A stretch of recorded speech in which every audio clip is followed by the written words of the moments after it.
Hi, everyone.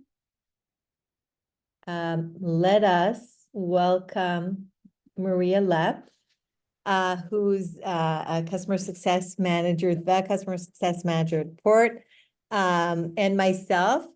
And we're going to talk about the Portal as Product Playbook, something that Maria has pioneered at Port and has a lot of great war stories about. So we'll be talking about that today. Trying to ping pong in an interesting way between me and Maria. But before we begin, Maria, do you want to reflect a little on your experience of Portal Talk so far? And then I'll share my experiences so far. Yeah, I mean, I think the day one has gone amazing. I think for an inaugural show with congratulations, Roni. I know this was your event, so really, really amazing speakers and a lot of great insights that I'm definitely taking away, and can't wait for tomorrow.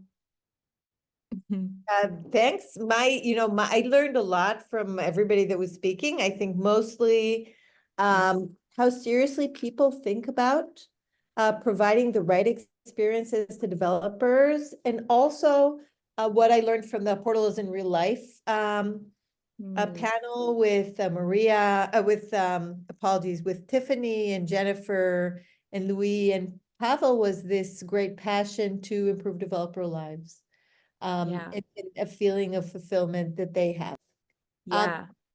So today we're going to talk about Portal's product playbook. There actually is a playbook that we use, but we wanted to save you all the reading because reading is maybe boring, and sum it up in a presentation with some war stories. So we'll begin.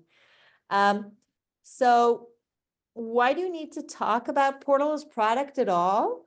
And the reason is very simple. You can do anything with a portal. This is from our website, and these wonderful flying objects into the heaven of portals, perhaps, if you want to understand this animation.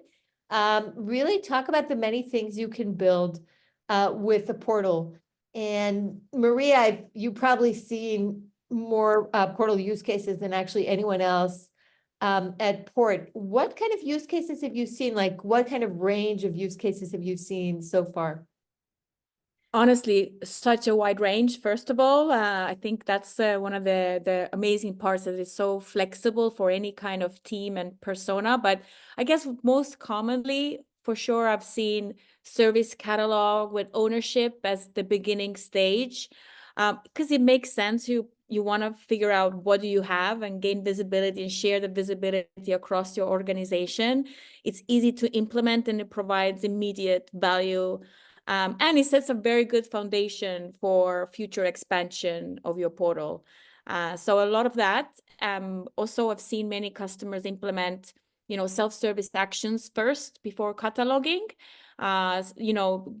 Giving developers instant access to be able to, get access to specific cloud resources, or even creating tenants for sales teams. So yeah, there's a lot of a good mix, definitely.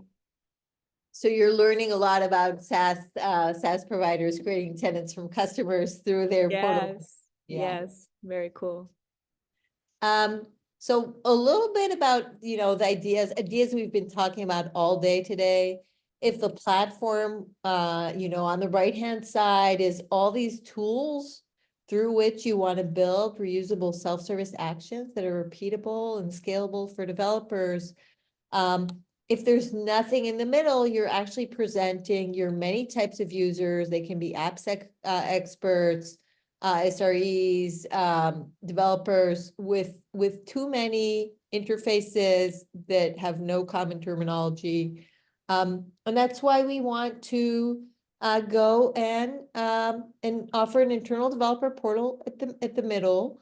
It will have different interfaces for those different users, but the terminology will be common and they won't need to directly interact with the platform, meaning also actually, because it's loosely coupled, that you could actually change some of the platform tools And that would not be noticeable, hopefully, for users and will make their lives much easier.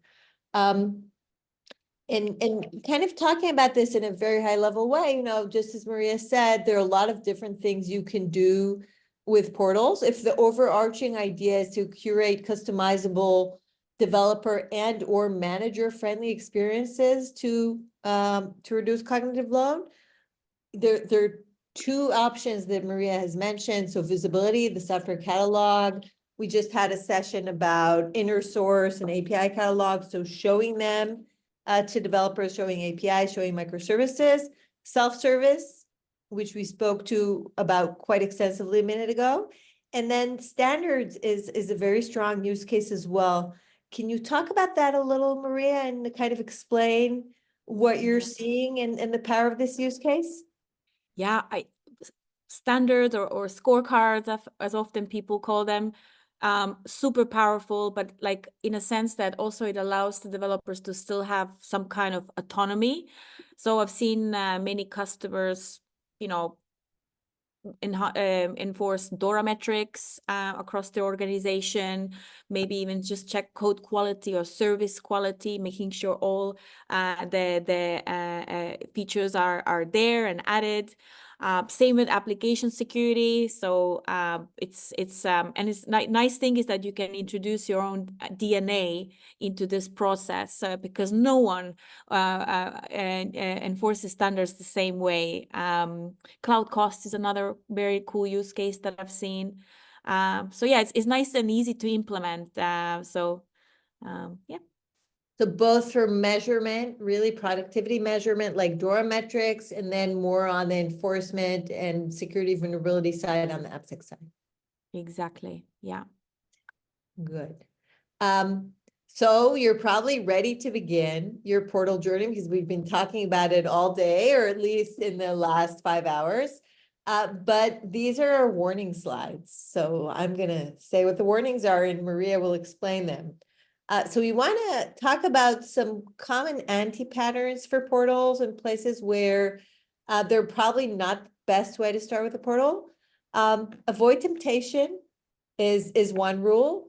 So try not to build an engineering-centric portal. So, you know, we had some speakers earlier in the day talk about having a lot of services around, needing the service catalog to actually exist to show what's in the organization and prepare a taxonomy for that. It's very tempting, but it won't be a good portal for developers because you have to abstract some of that. So, you know, don't do something that's perfect on the engineering side without considering your customers because you're a product manager for the portal, and think about that as well. And the other thing is, don't ignore behavioral changes or expect this adoption to happen magically. You need to apply some serious portals product thinking or product manager thinking to ensure that you're building the right thing. So can you talk about some issues that some of your experiences here? You talked to me about focusing on catalogs as an issue or issues with discovery where discovery was Yeah. not what it was supposed to be. Yes. So I think in general, like the first step before you start anything is doing some discovery. So speaking with your end users, trying to understand what are the challenges and pitfalls that they face on a daily basis. You know, I've had a customer who came with an amazing roadmap, felt like, wow, this is exactly what portals are for. And then later we learned, like, you know, that the team weren't speaking to developers. So actually developer pains were elsewhere, and we should have started in with other things. So discovery is definitely, I talk about it all the time with my customers, really, really important to ensure success. I think another thing is you know, a lot of customers, when they just start with their IDP journey, they get so excited and want to integrate and build everything, million possibilities, which is true. But I think it's very important to stay focused on, few achievable milestones. That's why we often talk about building an MVP, or minimal viable product first. So it has minimal capabilities, but it's able to achieve a operation that is maybe high value for certain individuals. So, take your time, make a plan, stay focused on that plan. Don't get distracted. It's very easy to do so when you have tons of cool integrations and features. And I think then you'll really achieve a great success with this implementation and rollout. And MVP also helps you kick off a valuable feedback loop. Exactly. It's super important. Yeah. So anti-patterns, we're still in our warning slides.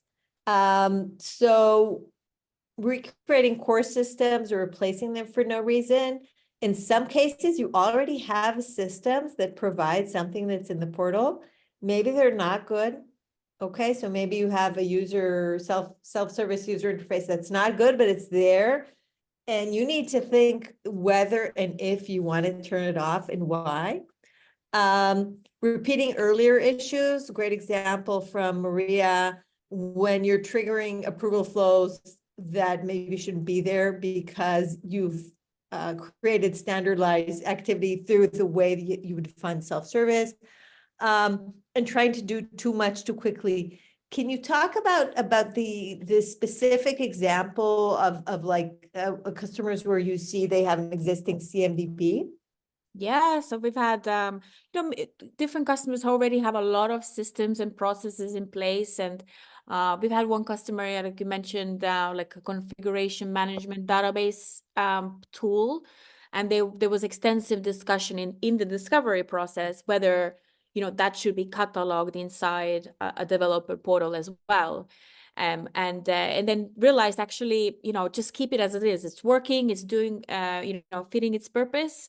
Let's focus on areas where we don't have a system or a process in place. So definitely, I wouldn't start with anything that works. Like, I think it's better to keep it and then evolve later, as your team starts to use your portal and get into the habit of that. Yeah. Do you recommend that also because it saves kind of organizational friction and politics, such as my tool catalogs the world is better than you, or because maybe Definitely. breaking something? Definitely, yes. Definitely. I mean, building a portal is a mix of art and science. It's, building something cool, but also getting buy-in. Doesn't simply happen like you just said earlier. So there's definitely some thought that and management and change management in particular that should happen in that process. And I think also, you don't build something that's overcomplicated for the first time. That's really, that can really put people off very quickly if it's too much information, too many new steps. So really make it simple. It will go a long way. Yeah.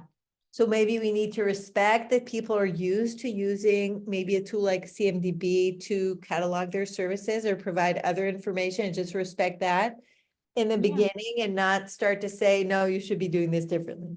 Yeah, because guaranteed you'll find something that is an inefficient process or very long time consuming process. So that maybe start with something like that can instantly provide value. Great.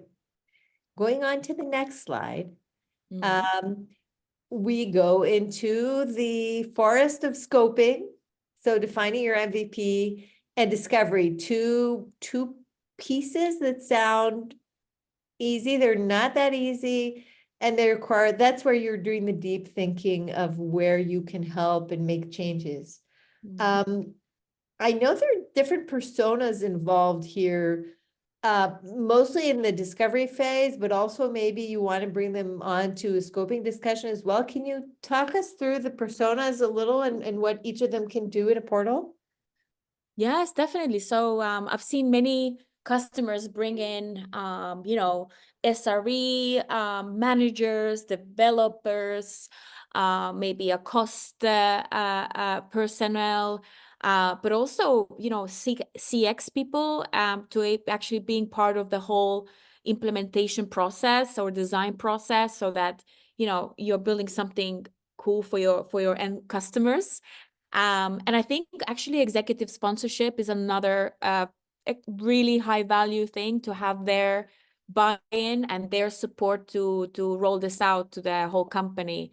So we see a big mix, yeah, in our scoping sessions. What can you do in the scoping session to ensure executive buy-in in case you've brought them there? You know, I think really it's going back to your initial goals and defining some measurable keywords like success criteria that you can actually demonstrate to those executives. They all want to see what is the adoption look like, how we improved, what have we improved. So having some, you know, old metrics versus new metrics and being able to compare would be, you know, definitely something you need to do this as part of this process to continue getting that sponsorship. And luckily for us, if you persist in this presentation, we'll show you some sample OKRs, so maybe you can steal a little. Yeah. And talk to us for just 1 minute before we go on to the next slide. Why do you believe so deeply you should start with an MVP and not roll up an entire portal? You know, I think I always tell my customers that their portal is their internal SaaS product, and which is built for your internal customers. So it naturally will require a product methodology and continuous process to you know, enhance and evolve as your organization and the processes evolve as well, and which I'm sure happens in every single company. You know, who is your customer and what they want to achieve, how you know, you need to track work. Imagine your portal 5 years from now, and let's say you're passing the baton to the next owner. You know, how do you make sure they know exactly what was built, what is in their backlog, what is a priority, you know, and having all of that kind of traceability is super important. And similarly, you know, for your end users, change log, announcing changes and updates that you're adding, giving them ability to send you feedback. Maybe you create a self-service action to do that potentially. And also thinking about UI and UX throughout this process, because that it's, you know, they need to, it has to be a good experience, an improved experience. So yeah, to be successful.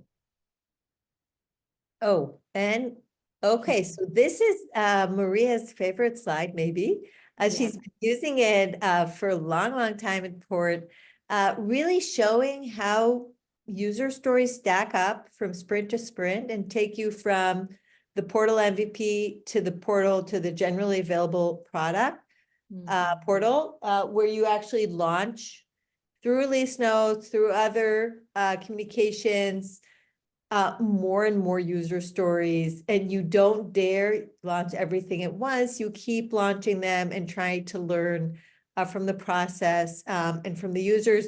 And perhaps what this slide doesn't show is that the user stories in sprint 1 may be different users or different type of developers or people in different divisions than the people in sprint 2 or 3. So we'll be talking more about that as our presentation goes on, and we'll also tackle the question of whether user stories is a frightening word, but we'll get to that soon. Let's talk about this. So common approaches to discovery. MVP is the biggest effort in terms of discovery, but you're a big fan of continuous work on this as well. So can you talk about these discovery pillars and what you like and recommend doing with each of them? Yeah, I think, you know, I mentioned earlier, like this doing discoveries, like that's where you need to begin your IDP journey, and there's various ways you can do that. And to be honest, we don't have an opinion on how you should be doing it.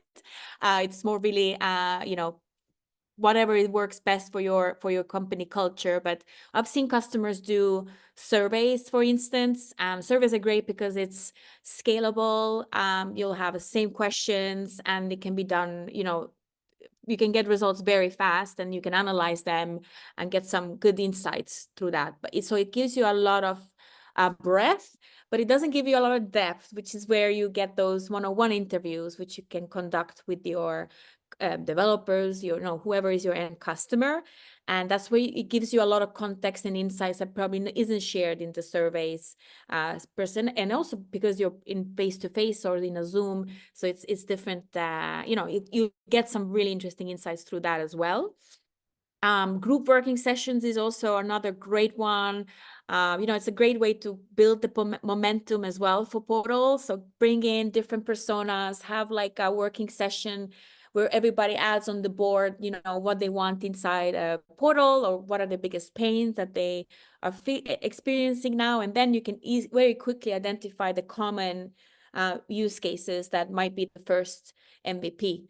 And then, of course, examining the existing, let's say, ticketing process. So if, DevOps team is typically getting tickets from developers for scaffolding or running or deploying, you can analyze that data as well in comparison to understand, okay, what requests are coming in the most and where I can find the quick wins for my MVP. So...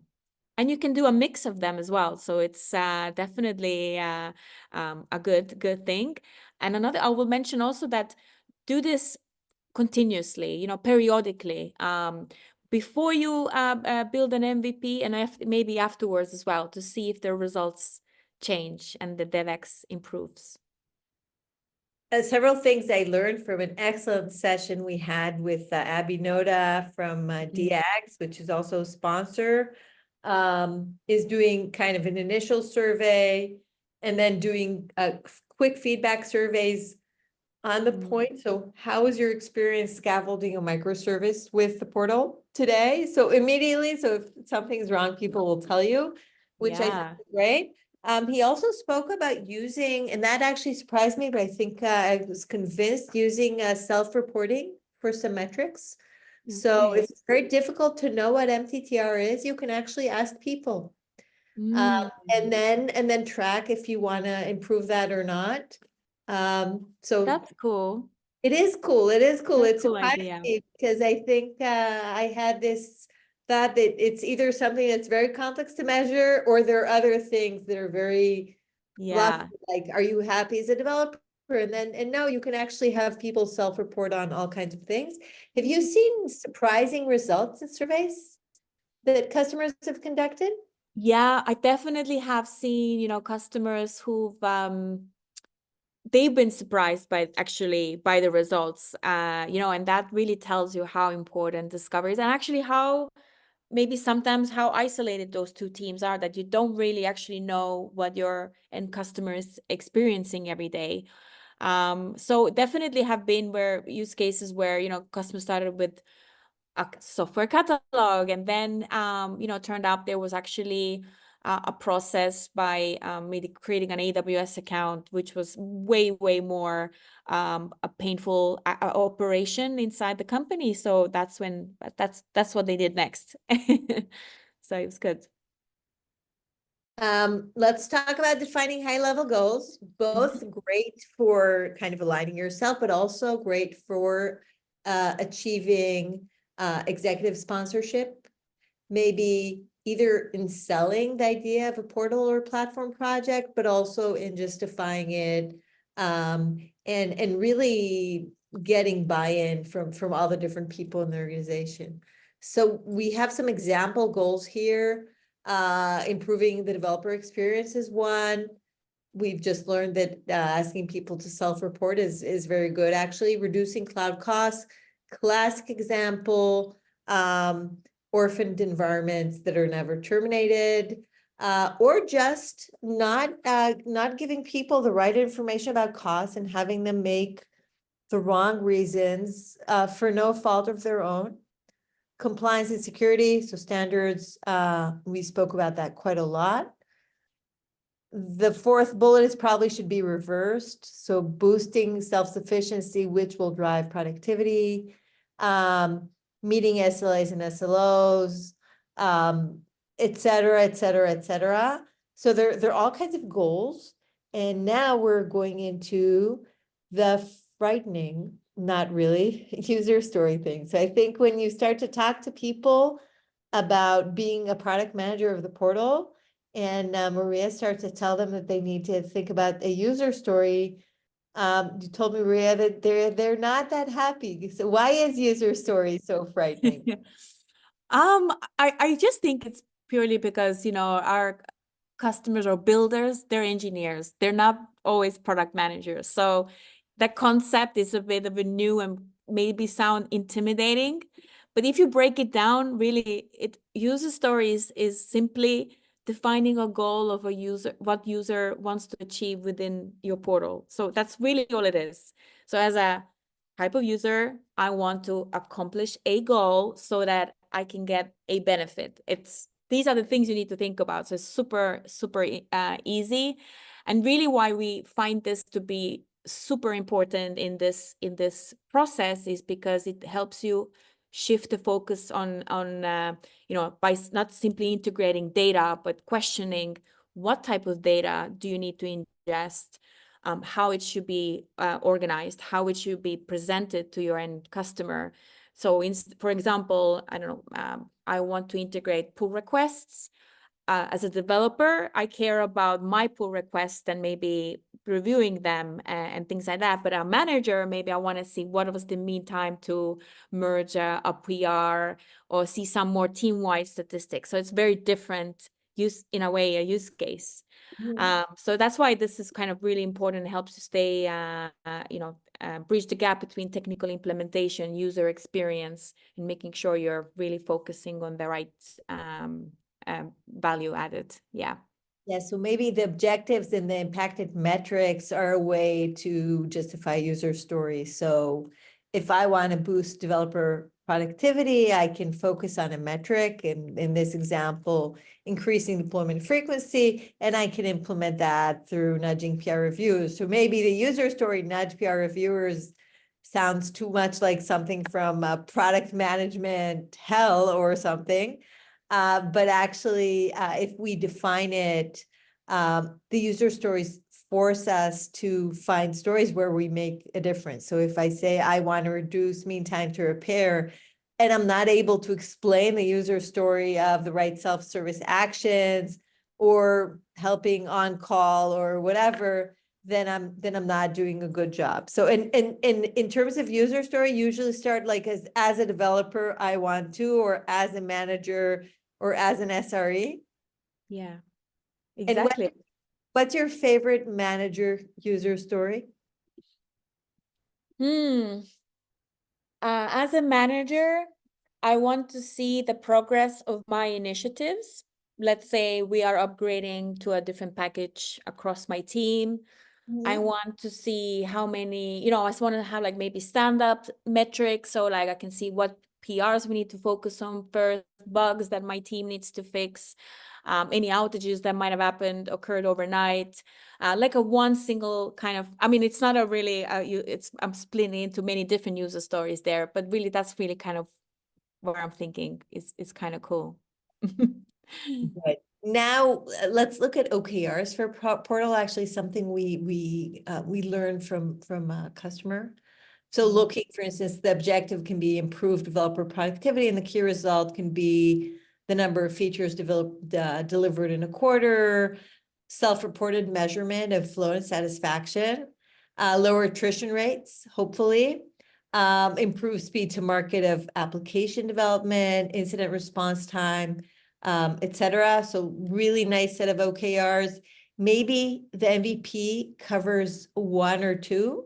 And then as you go through the sprints and add user stories, you can cover all of them. This is also great for executive buy-in. A point that we learned from Gartner really is to choose the use cases wisely.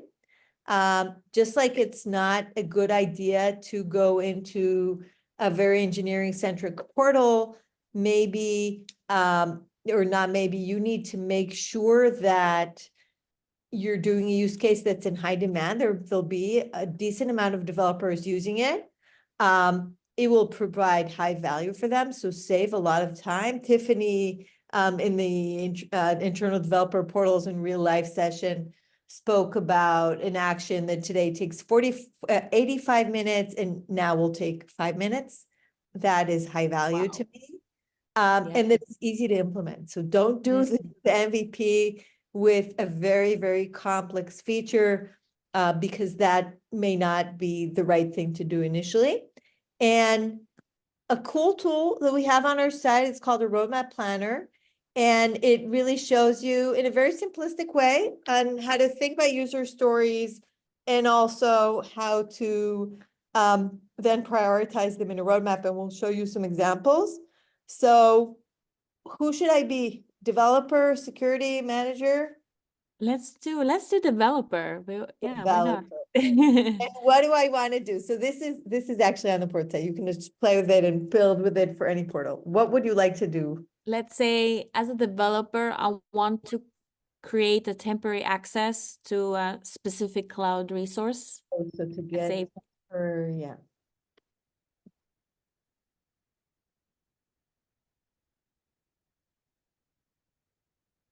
Okay, so maybe Yeah. you're on call and you need some help. yes. How is it done today? By opening a ticket. By opening a ticket. Mm. Okay, so this is our first user story. Actually, if you click here, you can see a lot of other user stories by persona and by general subject. So incident management, AppSec, et cetera, just in time permissions as we're doing now. But let's close this. So I've defined the developer wants to get temporary access to a specific cloud resource, and that's instead of opening a ticket. I continue, and then I'm asked how many people in the team will be using this feature, do you believe? Let's say I think 75 is a fair 5%. assessment. How often? Probably daily. Daily. And then how essential is the feature to your users? High, medium? Very high, definitely high. High? Oh, sorry, I did medium. High. And how much time will be required to implement the feature? I think it's less than a day. So let's just say a day. A Yeah. day. Okay. Yeah. So we actually got a very high priority store.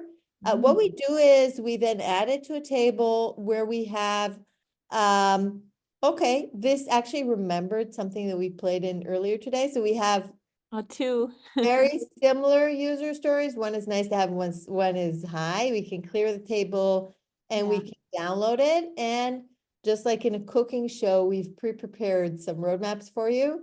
Then feel free to use this as well.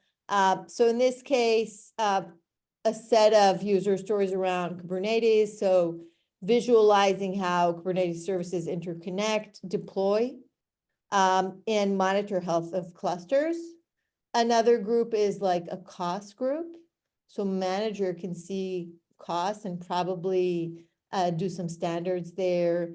And if a developer does spin up a temporary developer environment, it will have a time to live and will be automatically terminated. A really nice application of automations in a portal. A group of AppSec user stories. Security is able to see security standards across the board. Same people will launch initiative to upgrade libraries in this case, and be able to ensure that anything that's new will be secure by default. And then this last one is really finding service data, scaffolding them, and then rolling back when needed. This is the link to the roadmap planner. I hope you have some fun. I think it's a great way to not maybe plan your portal, but get some really nice ideas for the Miro board when you're scoping. And then we want to go through an example of an MVP for a portal. We like to talk about an MVP that covers the shipping features to production work of developers during the day. So again, inspired by one of our customers. So what where do developers feel that things are inefficient? Again, another interesting question to ask when you want to define a user story. So they come into work, there are a lot of tools that require login, too many tools with inconsistent terminology. Difficult to know what is the state of software in their organization. So they go and check different tools or access tribal knowledge and discoverability issues. Middle of the day, let's say they've started coding, but they now need to wait on a ticket, wait on an SRE. And they're non-compliant maybe with AppSec, but they really had no idea that that was the case. And if they do need to do that, there's a lot of manual work. And then after hours, when they're on call, same issues of discoverability and understanding what is going on are coming to hound them. And then in this example, really, we have a lot of mini user stories, find API documentation, add infrastructure as code to a service, match configurations, feature flags. So this is the full example, everything that's here, which we do not recommend to do. And the idea is, what if we choose these 5 user stories and implement them as an MVP, and then start the feedback loop rolling through surveys and get smarter with that. Do you want to add anything about this, Maria? Like how you see the MVPs going? I mean, Where I think this example is an amazing one because it's a core operation in software development life cycles of like everybody has to deploy at some point, and roll back and things like that. So it's a great end-to-end process. And what I've seen, I can also add that I think, when you build good self-service actions, developers become quite obsessed with them. So they really want to like, oh, we're going to go back to self-service action to run another action. And so it's a very good way to start, I think, with your developer portal. So yeah. good. So we have 2 slides left. So one is to say, have fun. We hope that if we take out the frightening part of user stories, it's going to be fun. Can you chat with us about the launching part? Is that fun, Maria? Yeah, what I've seen, a lot of customers, when they start to launch or roll out, it's such a stressful process. And it's kind of, you're releasing your new child to your organization and you want them to like it. So, having a checklist, having, testing of their role-based access control and making sure that it's intuitive. We have checklists we go through with customers all the time. So I definitely recommend to have a thought process for how the launch will look like. Get executive sponsors to do the announcement as well. I think it will have a really big impact if you do leverage them. And sending your reminders. And I think one of the great things we've added at Port is the automations feature. So really you can drive this launch a lot more. And yeah, I think it's something it's important to think about. And then of course, having a feedback loop and things like that, so that people can come to you if they want to add something else, which we do see a lot that happen as well. Great. And then one last slide. So how people probably ask you all the time, how long is this going to be? Especially if I need to do all this deep thinking about user stories. Honestly, it's very hard to answer. It really depends. Maybe if you look at the deployment process, that can be done in few days, maybe less. What I would say is that like I said at the beginning, like having achievable goals and milestones is super important because then you get somewhere and you want to get feedback early. And it depends also the complexity of the feature and how many features are adding in your MVP. Sometimes we see like 3 small features. Sometimes we see 1 giant feature that, is quite resource intensive, but it will have high impact for your end users. So yeah. And I think one thing I will also say, it's the continuous process is important there. It will never stop. Great. So we hope everybody has fun doing user stories, defining them and launching them. These are our emails if you want to ask us any questions. It's a last session of Portal Talk. So thank you, Maria, for staying up late where you are Thank now. you, Roni. And we'll see you tomorrow. Thank you. See you. Bye. Thank you. Bye-bye.